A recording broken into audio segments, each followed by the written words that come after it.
Hello, I'm Nina Kelly from Reframing Race. Hello, I'm Sanjeev Ligai from Reframing Race. So, Nina, let's talk message guidance and principles. So I think, Nina, you're going to start with the general shape of messaging, what we might call message architecture. Yes, so everything we're going to discuss today is in our report Contains Strong Language, which is downloadable from our website, reframingrace.org. And Contain Strong Language really came out of people asking us lots of questions when we gave them the insights to our large kind of research report. Where we tested lots of messages, like as people who've listened to these episodes will know, with 20,000 plus people. And then we came out with some really interesting, fascinating findings. We would then present these findings to people and they would say, that's really interesting, that's fascinating. How do I apply it to my work, in my workplace, in my kind of everyday life? And so Contain Strong Language, which is a very practical piece of guidance on how to use language to talk effectively about race and racism, sort of came as an answer to those questions. And one of the components in it, as you rightly say, is message architecture. So how do we construct a message? How did we construct the messages, for example, that we tested in our testing times report, the ones that went out to this sort of 20,000 enormous sample study of people? There are four basic components to a message in the way that we constructed them. And I'm just going to go through what they are, although people will be aware of the different components in various ways. So the first and possibly the most important in terms of getting people on board is values. So you have this foundation of shared values that you tap into. And it's very much the opposite of what you might call jargon. If you kind of fall into industry speak that you think says something about what it is you're doing, instead, what you want to be doing is using everyday words that have connotations that people are going to immediately kind of buy into and understand in a really positive way. Values like sort of freedom and care, solidarity, but I think particularly ones that are about doing well and living well, and ones that we kind of universally use in a positive way. So beginning with values, and then we do want to talk always nod to the problem, which for us is racism, isn't it? But it's important that we think about what we mean by that word. And again, we've talked about this in different ways, but for us in our messaging, we point to structural racism. So it's important we use an example when we're pointing to the problem that shows us how racism is systemic in its nature. It's not this interpersonal thing. Third kind of basic fundamental part of the message structure is thinking about responsibility. So racism comes from somewhere, right? We're not talking about interpersonal abuse, so it's not always an obvious kind of perpetrator as such that you can point to, but nonetheless, it's not this idea of a kind of inevitable thing that exists in our environment. Racism is not like the weather. It's designed intentionally in lots of cases, and it's created by someone, and it's quite useful, or by a kind of system, by a group of people in some instances. And so we need to think about pointing to what that institution and what that, who is it that holds that responsibility, who can kind of redesign it better. And so if, for example, the problem that you highlight in your message is to do with health inequalities, you might want to think about what's the sort of specific role in the government, the health secretary, that holds responsibility for solving that problem. So pointing to something or someone with responsibility helps frame racism as something that can be designed differently, and isn't just an inevitability. And then the fourth and really important component is thinking about solutions. So we want to motivate people to do something and to feel like they can. And I think you can spark that motivation with the kind of anger and sense of injustice that people might feel when they hear what the problem is and the example that you give of it. But in order to want to act or to feel able to, people also need that kind of hope. They need an idea of how they can make that change or what that change might look like. So always feed that in as a component in your message architecture is our advice that's in our Contained Strong Language report.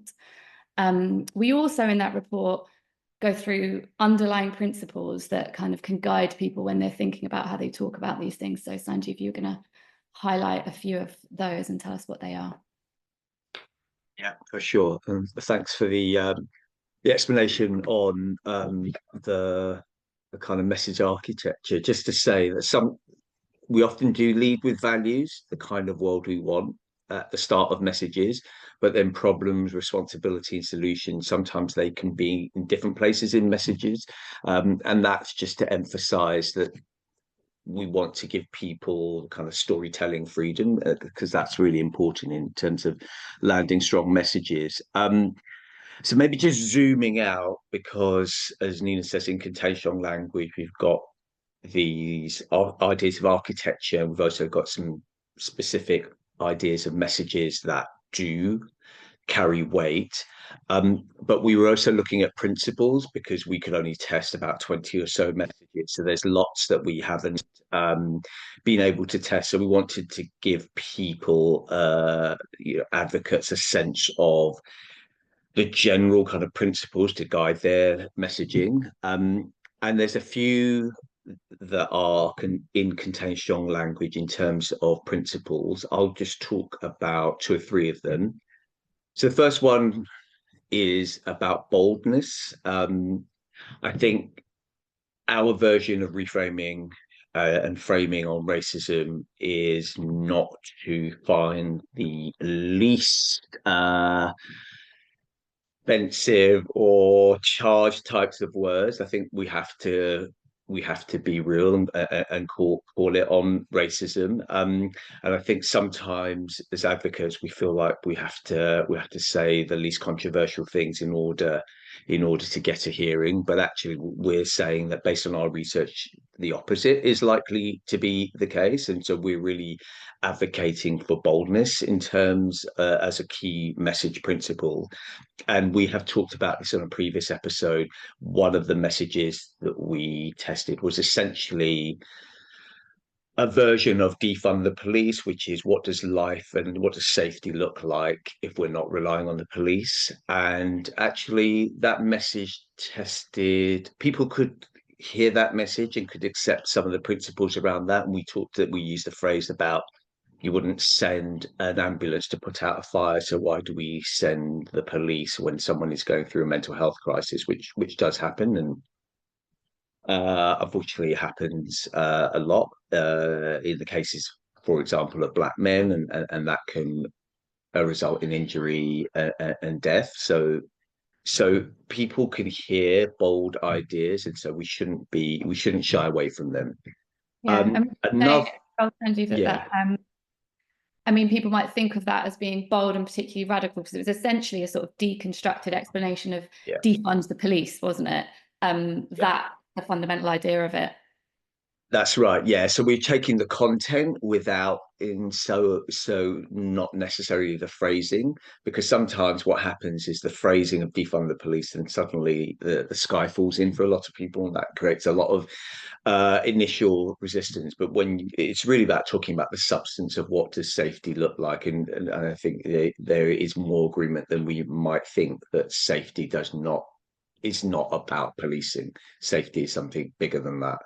Would you say the be bold is about the kind of intention and the idea rather than necessarily the language itself? Yeah, I think that's right. So it's not about do we want to put big ideas out in the world, transformative ideas. I think that's why we're also thinking a lot about solutions in the next year or so. So put big ideas out in the world, and have that kind of boldness. And that's one of the ways that we transform the conversation, which is what we are trying to do. Um, just some other kind of principles. One is about show you're working. When we are in anti-racist circles, we see evidence of what's happening out in the world, and we ascribe that to racism. So, for example, disproportionality around stop and search with black people, and that is right. But what happens is that lands differently in different audiences. So, for example, if you're a reader of a certain newspaper, you hear that, and automatically your default is, oh, that you know that these people are up to something. So, what we advocate is to wherever you can show your workings. So, for example, a couple of the most effective messages were one on Black maternal deaths, which I think at the time was about 4 times that of white counterparts, and it's a very storied message. It cites evidence from Oxford University, and similarly, there was a labour market discrimination in hiring, again, a university study. So you really kind of show your working, and that makes the message really powerful. We can't assume that people are thinking what we're thinking. I think often that isn't the case. And then the final thing I'd probably say is about specificity, which you've kind of picked up a little bit on earlier, Nina. And that's it. What can happen is we can fall into traps of general hand wringing around racism. But I think the more we are specific, so for example, what's going on in NHS leadership to combat disproportionality around Black maternal deaths. So the more that we can talk very specifically about the source of the problem and where responsibility, for example, lies in solving it, the better. I think general statements on the problem of racism can end up making racism look like a kind of fog, and it's not a fog. It's a thing, and it's a constructed thing. So those are some of the ideas on some of the principles, and there's more again in contain strong language, and that will help advocates to use some of the material that we've developed when we haven't yet necessarily tested a message that's in your specific area of interest around racism. Yeah, and in contain strong language as well, we've got a section that has quite granular detail, sort of breaking down the different words and phrases that people might want to use, or ones that they might want to replace, and giving that the kind of really sound research backing in each case, because we've tested, we've done such a kind of large scale test, as well as our journey with the reframers and our kind of partners who've worked with us along this journey. So there's just really a wealth of information that backs a lot of this up. I wanted to just highlight one small practical thing that actually bounces. It wasn't what I was originally going to say, actually, but it just bounces off what you were saying about being specific, because I think that is quite important in a granular way, talking about language as well. So I think there's a bit of an overuse sometimes of the catch-all category of BME, BAME, whichever one you prefer. And I noticed that being used sometimes when people want to say Black, like almost as a euphemism. And I think it's, first of all, Black doesn't need a euphemism, just say Black if that's what you mean. But a lot of the time, we might mean something more specific than that in any case. And I think if you're talking about a particular category or community of people, then just say that the name of that community. If you're talking about British Bangladeshis, then say that. If you're talking about Black men, say Black men. Like BME is not specific enough. So I think that's one of the kind of pieces of more granular advice that I would take out of that. I don't know if there's anything you want to add as well before we wrap up. No, the only thing was about we realized that some language, like wealthy elites, could be triggering and like point towards anti-Semitism. So we were really kind of careful to avoid that kind of language. Again, you don't want to trigger the wrong ideas. Great. Well, I think we'll leave it there. If you found this content useful, follow us on LinkedIn or sign up for our newsletter at reframingrace.org. And thank you for listening and watching. We'll see you next time.